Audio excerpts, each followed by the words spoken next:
Óli, hvað í gangi hérna í kvöld? 55? Bara geggjaða varnarleikur og vorum bara, geggjaðir. Og þetta ekki spurningur en bara frá fyrstu sekúndu? Já, við vorum bara... Og hvað, það bara vörðin ykkar?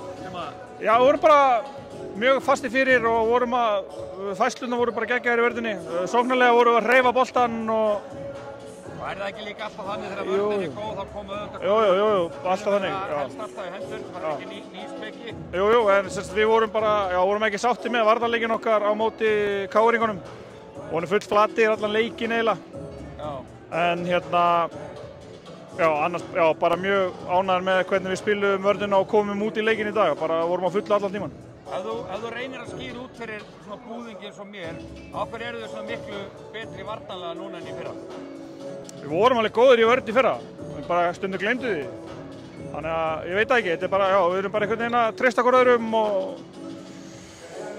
við erum einhvern veginn að gera þetta bara fyrir hvern annan og við erum bara að hreyfa okkur sem einn liðsheild, þannig að þá er vörðin miklu auðveldari ef við gerum þetta. Ef það er einhver eitt sem er á okkur hálfum hraða, þá er þetta að finna gött á vörðinni, en við erum að hreyfa okkur bara allir sem einn heild og það er það sem er kannski öðruvísi enn í fyrra.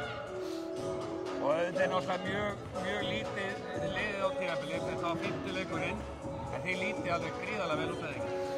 Jú, við erum bara með flottan hóp og við erum búin að vinna alla 5 leikina en við verðum bara að halda áfram að byggja og reyna að halda þessu consistency eins og við má sletta eins varnarlega og sóknarlega til þess að bara halda áfram, og ef við mætum ekki tilbúinni þá getur hvaða lið sem er inn í okkur, sko. Þannig að við verðum bara að mæta klárir í hvern einasta leik. Frábært, takk. Takk.